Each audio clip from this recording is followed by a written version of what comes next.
talking about taxes. If your tax attorney, your tax preparer gets you a refund 5 years in a row, the 1 year you got to pay taxes, you ready to jump ship? Come on, Sherrod. All about the players. Now, actually, yes.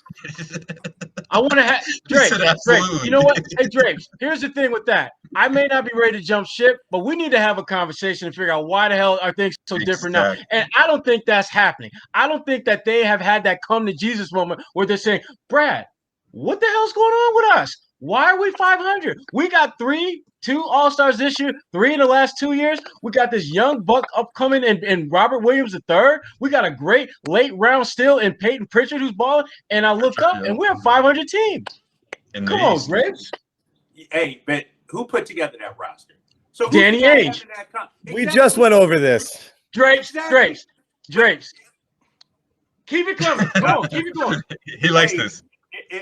Like Bill Parcells said, at least let me shop for the groceries. Well, the groceries that Danny Ainge isn't going to give you a full meal. You know, the problem with the Celtics, they got too many finishers and not enough facilitators. Boom. You know, Boom. Tatum's a finisher. Brown, even Kemba is a scoring point guard.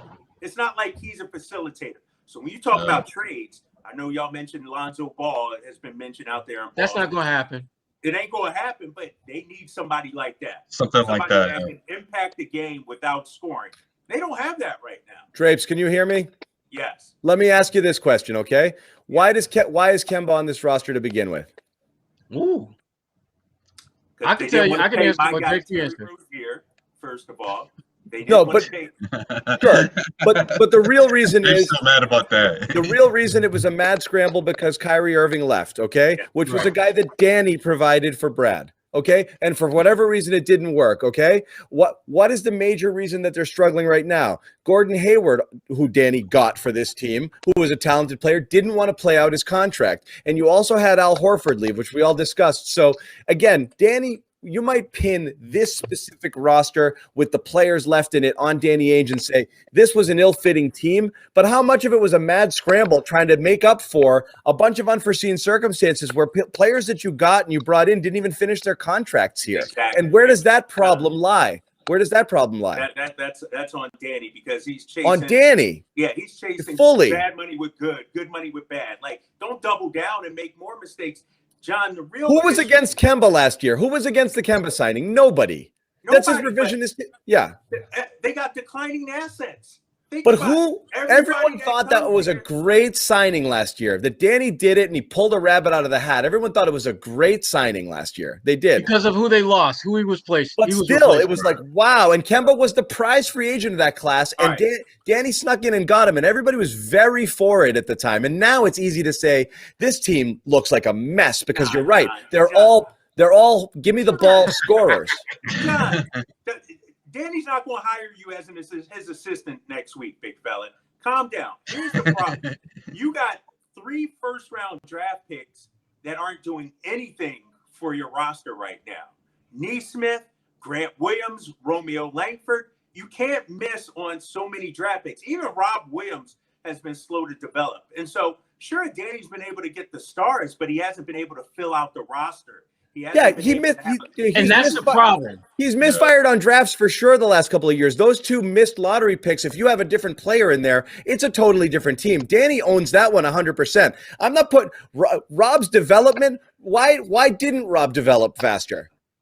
He wasn't ready. He wasn't playing. Come on, but that's one of the issues too when you team that now you don't have time to develop these young guys. First of all, you're trying to win ball games. But let's get back to Danny. Jeff Teague, good signing or not? Jeff Teague is irrelevant. At the time, it seemed like a decent signing. He's irrelevant. That's your backup point guard. He costs $2 million.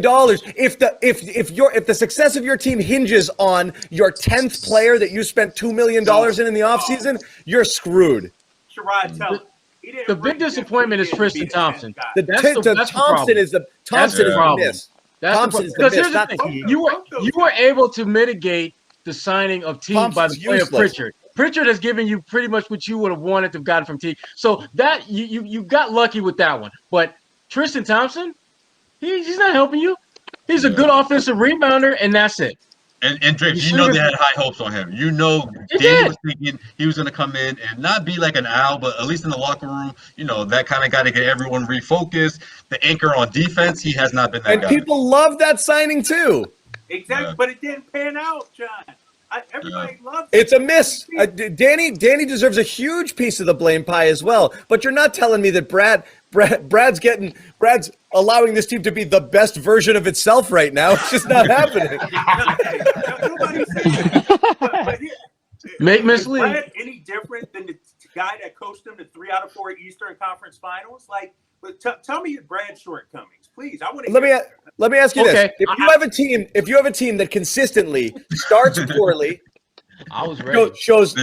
shows lack of effort and finishes horribly, where do you look at there? Okay, like again, these are problems of effort. The team does not come out early in games and play well, and has the worst fourth quarter execution in the league right now.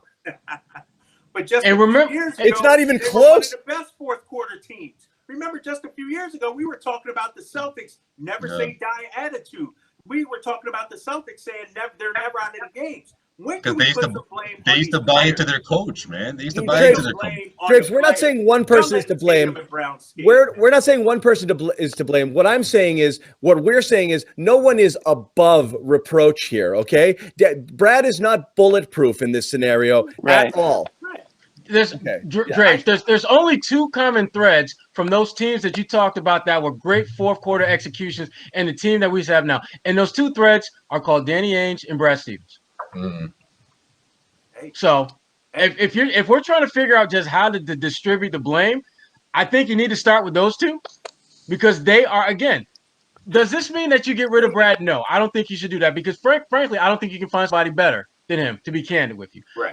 Does that mean that you got to get rid of Danny? Because as John pointed out, he has had some major hits since he's been there. But it's not about what you hit on previously. It's what are you hitting on right now? Are you positioning us to be great? And the point that you made, Drapes, that I thought was a good one, was how those first-round picks Exactly. I mean, you're getting nothing out of it. Point, Drapes. I know. It only took him 11 years for him to get that 1 good point. Oh, shit.